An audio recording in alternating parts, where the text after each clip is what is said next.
Epilepsy झटका, तरका, चमकी, दौरा, अपस्मारा, खिंचनी, ये होता क्या है? इसका इलाज क्या है? क्या जिंदगी भर दवा लेना पड़ता है? क्या इसकी वजह से किसी का मौत हो सकता है? क्या काम करना चाहिए, क्या नहीं करना चाहिए? कौन सा काम करने से इसका अटैक बढ़ जाता है? ये होता किस लिए? कौन सा डॉक्टर दिखाना चाहिए, न्यूरोलॉजिस्ट या साइकियाट्रिस्ट? ये कोई मानसिक बीमारी है क्या? इसका ऑपरेशन होता है क्या? कोई परमानेंट सोल्यूशन है? कोई जेनेटिक कारण है? मुझे एपिलेप्सी है तो मेरा बच्चा को हो सकता है क्या? इस सारे क्वेश्चन का जवाब मैं आपको दूंगा। स्वागत है न्यूरो जागरण में।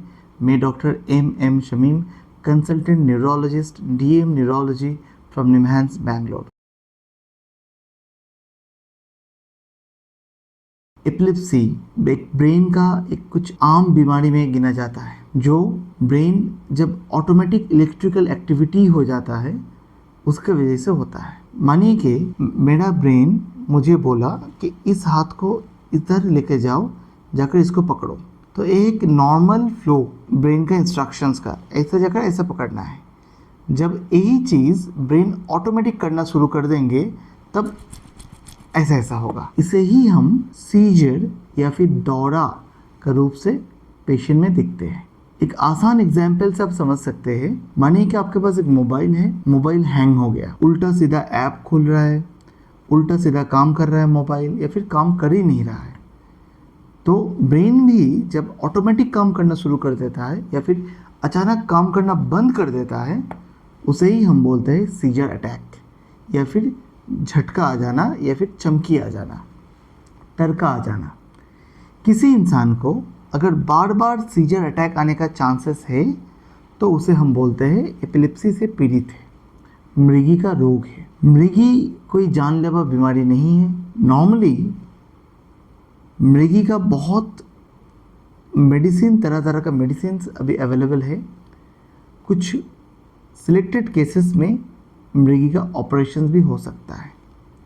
तो पहले जान लीजिए मृगी कितना तरह का हो सकता है। एक मृगी है जो बॉडी का किसी एक साइड से शुरू होता है। मानिए कि कोई एक हाथ ऐसा ऐसा ऐसा होना, या फिर कोई मुंह का कोई एक साइड टेढ़ा हो जाना, ऐसा ऐसा करना, या फिर आंखें बार बार ब्लिंक करना किसी एक साइड का, या फिर ब्रेन का दोनों हिस्सा एक साथ एबनॉर्मल हो जाना। तो तब बॉडी का दोनों पार्ट ही एक साथ ऐसा ऐसा करना शुरू कर देता है। और एक तरह का मृगी होता है जिसमें ऐसा झटका आता है अचानक।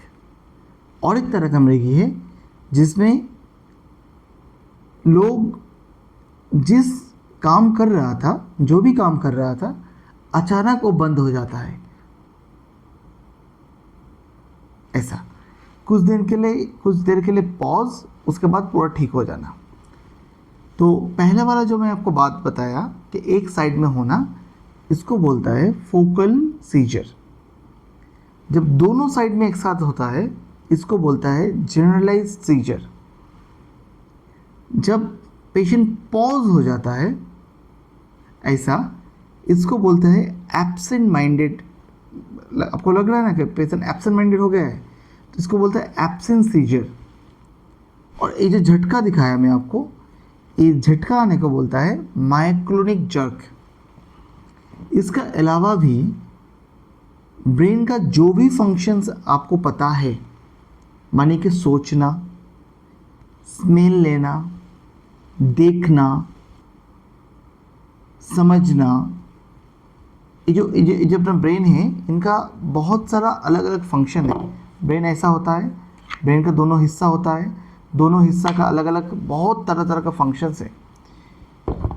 ब्रेन का कोई भी फंक्शन, जो भी आप समझ सकते हैं, कोई भी फंक्शन का अगर ऑटोमेटिक हो जाए उसको ही सीजर बोलते हैं हम।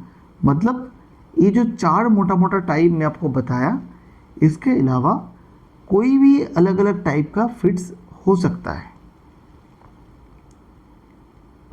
किसी इंसान का मानिए अचानक दोनों आंखों से कुछ लाइट्स दिख रहा है, फिर से कुछ देर बाद ठीक हो गया, ये भी एक फिट्स हो सकता है।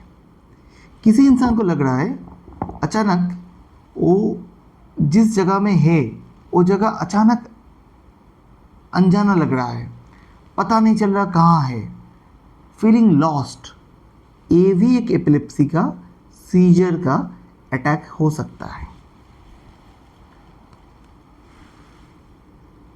सीजर अटैक अगर किसी को आता है, नॉर्मली जो जनरलाइज सीजर हम बोलते हैं, मतलब दोनों हाथ पर एक साथ खिंचनी होना, उस टाइम में आपको क्या करना चाहिए? किसी को अगर सीजर का अटैक आता है तो नॉर्मल प्रैक्टिस में नॉर्मल जो प्रचलन है कि उनको मुंह में पानी डालना, या फिर मुंह अगर दांत बहुत टाइट है तो दांत खोलने का कोशिश करना, या फिर बहुत ज़ोर ज़ोर से अगर उसको खिंचनी हो रहा है तो उसको पकड़ने की कोशिश करना ताकि उसका खिंचनी बंद हो जाए। या फिर कभी कभी कोई लोग कोई लोहा लेकर पकड़ा देता है, या फिर कोई जूता लेकर उसका नाक में डालते हैं।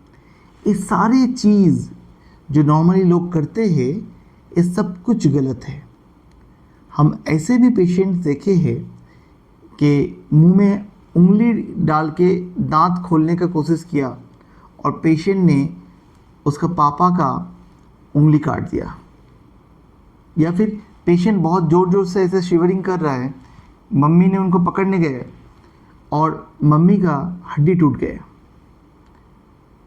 मतलब ये सारे चीज़ गलत है, आपको ये नहीं करना चाहिए। अगर किसी को अचानक फिट्स आ जाता है, झटका आ जाता है, तो पहला काम जो आपको करना है, उसे एक सेफ जगह में सुला देना है। मानिए कि इधर बैठे बैठे मुझे खिंचनी आ गया, तो मेरा आसपास में जो भी शार्प तीखा ऑब्जेक्ट्स है जिससे मेरा इंजरी हो सकता है, मानिए कि कोई शीशा है, कोई प्लेट्स है, कोई ग्लास है, कोई कहीं पे आग है, तो उसको वो सबको हटा दीजिए ताकि अगर ऐसा ऐसा करे तो किसी बॉडी पार्ट्स में चोट ना पहुंचे। दूसरा, गर्दन के नीचे एक तकिया डाल दीजिए, माथा के नीचे, क्योंकि अगर माथा जोर जोर से ऐसा करेंगे तो माथा फूट सकता है, तो माथा के नीचे तकिया दे दीजिए। उनको किसी एक साइड में सुला दीजिए, क्योंकि मुंह से झाग आता है, वही झाग वही थूक लंग्स में जाकर फेफड़े में जाकर फेफड़े का इन्फेक्शन कर देता है। कभी कभी तो ये जानलेवा भी होता है, तुरंत पेशेंट का मौत भी हो सकता है। तो उसको अगर किसी एक साइड में आकर सुला देंगे तो मुंह से जो झाग आ रहा है वो उधर से ही निकल जाएगा, फेफड़े के अंदर नहीं जाने का चांस कम हो जाएगा। और उनको ऐसे ही जैसे वो खींच रहा है, फिट्स आ रहा है, उनको फिट्स आने दीजिए। अगर फिट्स 2 मिनट से ज़्यादा आता है तो आपको सोचना है कि इनको हॉस्पिटल लेके जाना चाहिए। अगर बच्चा है तो बच्चों में डॉक्टर्स नॉर्मली न्यूरोलॉजिस्ट आपको कोई स्प्रे दिया होंगे, वो स्प्रे जैसे आपको इंस्ट्रक्शन दिया है दोनों नाक में आप डाल दीजिए, उससे फिट्स बंद हो जाना चाहिए। अगर नहीं होता है तो तुरंत आपको हॉस्पिटल में संपर्क करना चाहिए। ये होता है फिट्स का झटका का एक फर्स्ट एड जो सबको आना चाहिए। अभी जो फिट्स का हम लोग डॉक्टर आपको दवा देते हैं, वो दवा नॉर्मली एक लो डोज से दिया जाता है। मानिए कि खाना पकाते वक्त नमक डालना, अगर आप सारे नमक एक साथ डाल देंगे तो वो नमक ज़्यादा भी हो सकता है, कम भी हो सकता है, और नमक नॉर्मल भी हो सकता है, लेकिन ज़्यादा कम होने का भी चांस रह जाता है। तो अगर आप धीरे धीरे चक चक के नमक डालेंगे तो नमक सही होने का चांस बढ़ जाता है। वैसे ही फिट्स का जो दवा होता है वो आपका न्यूरोलॉजिस्ट आपको धीरे धीरे बढ़ाते हैं ताकि जिस डोज में जाकर आपको फिट्स पूरा कंट्रोल हो जाता है वही आपके लिए बेस्ट डोज है। हम लोगों के पास कम से कम 32 अलग अलग फिट्स का दवाइयाँ है जिससे हम फिट्स कंट्रोल कर सकते हैं। नॉर्मली ये सब दवा 1-2 दवा से ही फिट्स कंट्रोल हो जाता है। लेकिन कभी कभी दवा से फिट्स अगर कंट्रोल नहीं होता है तो हम लोगों के पास कुछ कुछ अलग अलग नया थेरेपीज़ है, जैसे vagus nerve stimulations, VNS, transcranial stimulations या फिर DBS। ये सारे अलग अलग थेरेपीज़ है जिससे हम फिट्स कंट्रोल कर सकते हैं। अभी जो बहुत कॉमन प्रॉब्लम है, किसी का घर में अगर फिट्स का, एपिलेप्सी का कोई पेशेंट है तो दवा खाकर अगर उनका फिट्स कंट्रोल में आ जाता है, उनका बहुत सारे घरवाला, दोस्त या फिर रिलेटिव्स बोलते रहते हैं कि दवा बंद कर देना चाहिए क्योंकि फिट्स तो कंट्रोल हो गया है, ये सारे फिट्स का दवा का अलग अलग साइड इफ़ेक्ट्स होगा। तो ये सुनकर बहुत एग्जाम्पल्स ऐसा हम लोगों को देखने को मिलता है कि पेरेंट्स डर के मारे फिट्स का दवा बंद कर देते हैं, ये सोच के कि इस दवा से साइड इफ़ेक्ट हो जाएगा। नॉर्मली पेशेंट्स का प्रोफाइल देखकर ही फिट्स का दवा दिया जाता है कि उनको कौन सा दवा सबसे ज़्यादा सूट करेगा, मतलब मिनिमम साइड इफ़ेक्ट कौन सा दवा करेगा, ये देखकर ही दिया जाता है। अगर फिर भी आपको साइड इफ़ेक्ट्स का डर है तो डॉक्टर से डिस्कस कीजिए। ऐसा कतई मत कीजिए अगर फिट्स दवा से कंट्रोल हो गया हो तो आप ये सोच के दवा मत बंद कीजिए कि फिट्स कंट्रोल हो गया तो अभी दवा का ज़रूरत नहीं है। इससे क्या होगा, फिट्स वापस आने का चांस बढ़ जाता है और तब हो सकता हो कि पहले अगर एक दवा से ही फिट्स कंट्रोल हो गया हो तो दूसरे टाइम जब फिट्स वापस आ जाए तब दवा का डोज बढ़ जाएगा, तब आप प्रॉब्लम में आ जाएंगे। तो ऐसा नहीं करना चाहिए।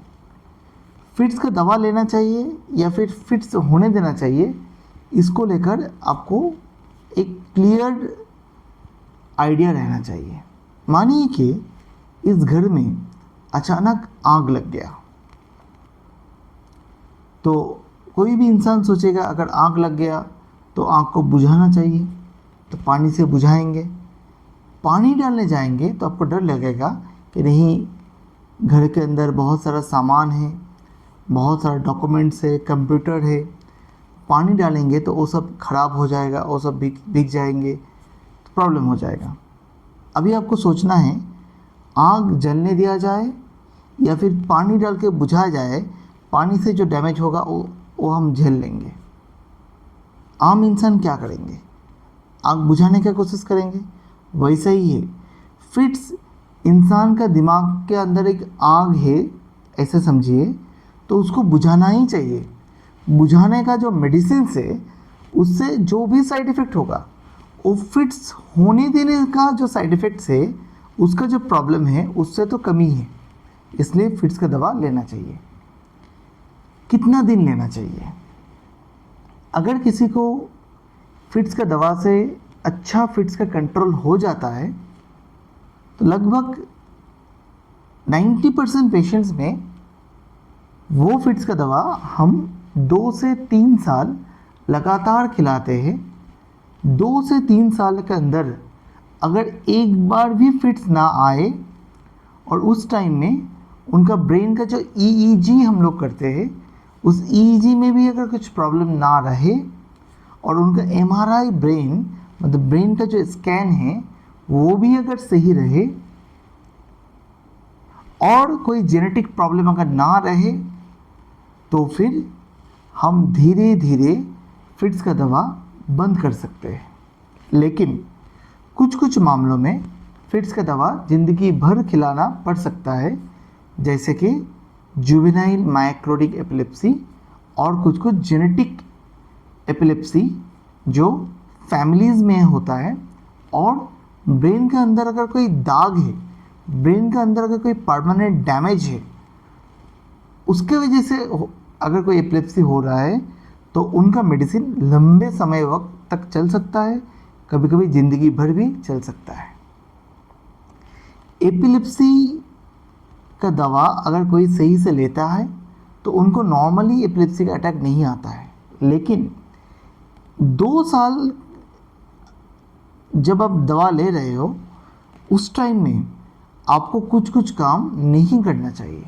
नॉर्मली एपिलेप्सी जानलेवा नहीं है, लेकिन अगर कोई इंसान जिसको एपिलेप्सी है वो ड्राइविंग कर रहा है, उनको एक्सीडेंट हो गया, एपिलेप्सी आया, अटैक आया, एक्सीडेंट हो गया, वो किसी को एक्सीडेंट करेंगे या फिर उनके वजह से एपिलेप्सी होने की वजह से उनका खुद का एक्सीडेंट हो जाएगा, तो ये जानलेवा है। मानिए कि कोई पॉन्ड में, तालाब में तैर रहा है, उनको उस टाइम में एपिलेप्सी का अटैक, सीजर का अटैक आ गया, तो वो डूब जाएंगे।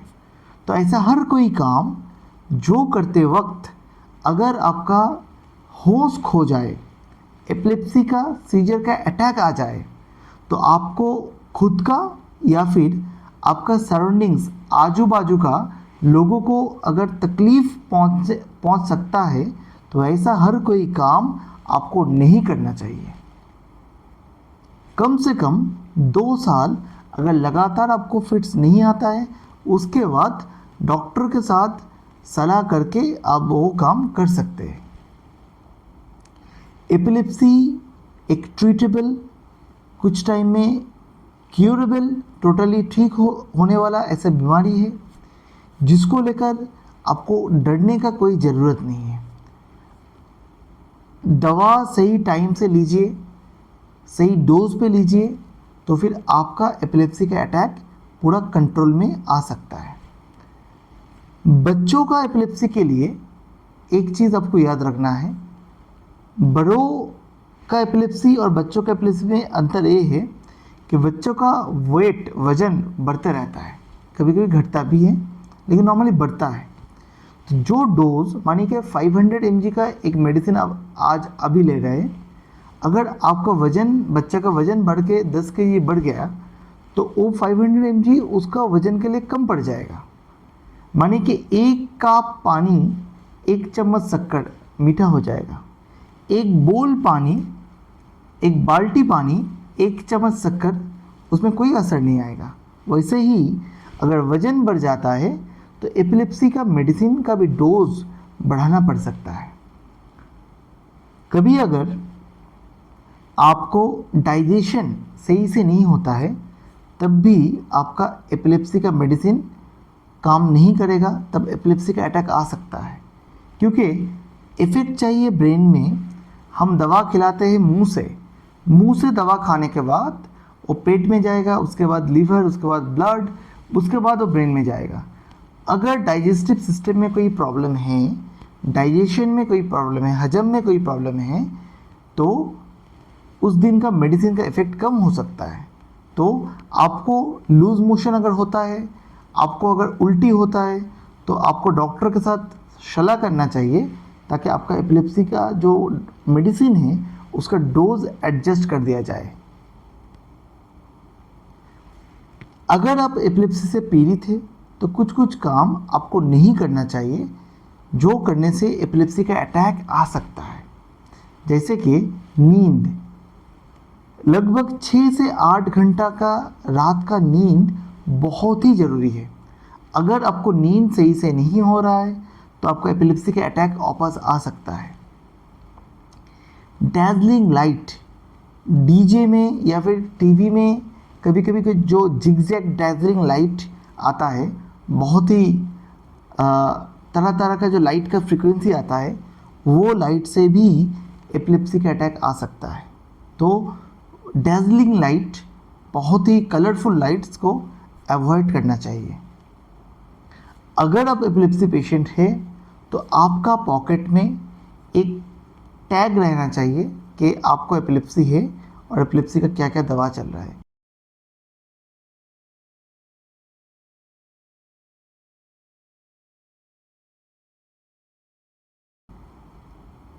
अगर कोई पब्लिक प्लेस में आपको अटैक आ जाता है, तो जो आपको रेस्क्यू करेंगे उनको पता रहना चाहिए कि आपके साथ क्या करना चाहिए, जिसका हम लोग बोलते हैं एपिलेप्सी टैग। एपिलेप्सी अगर आपको है, इसका मतलब ऐसा नहीं है कि आपका नेक्स्ट जनरेशन में वो बीमारी होगा ही होगा। मोस्ट ऑफ द टाइम ज़्यादातर समय एपिलेप्सी स्पोरेडिक होता है, मतलब किसी एक इंसान को होता है, उनका फैमिली में नहीं जाता है। लेकिन कभी कभी एपिलेप्सी फैमिलियल भी हो सकता है, आपका बच्चों में भी हो सकता है। तो अगर आपको एपिलेप्सी का शिकायत है तो तुरंत न्यूरोलॉजिस्ट से सलाह कीजिए। सही दवा सही वक्त में सही डोज में अगर आप लेते हैं तो एपिलेप्सी का प्रॉब्लम से आपको पूरा छुटकारा मिल सकता है। न्यूरो जागरण का मुहिम यही है कि आम इंसान को न्यूरोलॉजिकल प्रॉब्लम के बारे में पता रहे। लोगों को ये पता नहीं है कि एपिलेप्सी एक न्यूरो मेडिसिन न्यूरोलॉजिस्ट द्वारा ट्रीट किया जाने वाला बीमारी है। नॉर्मली आपको न्यूरोलॉजिस्ट या न्यूरो मेडिसिन को ही दिखाना चाहिए। अगर कोई मानसिक प्रॉब्लम दिखता है, कभी कभी एपिलेप्सी पेशेंट में कोई कुछ मानसिक प्रॉब्लम आ सकता है, तभी आपको साइकियाट्रिस्ट को दिखाना चाहिए। लेकिन नॉर्मली एपिलेप्सी अगर आपको है, सीजर, फिट्स, झटका, दौरा, चमकी, मृगी कुछ भी है, तो आपको न्यूरो मेडिसिन या न्यूरोलॉजिस्ट को दिखाना चाहिए।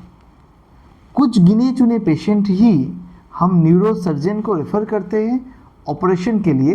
नॉर्मली आपको न्यूरोलॉजिस्ट के साथ कंसल्टेशन करना चाहिए। बहुत सारा इन्फॉर्मेशन जो मैं आपसे शेयर किया वो आम इंसान को पता नहीं है, डॉक्टर्स का चेम्बर्स में ये डिस्कस नहीं होता है।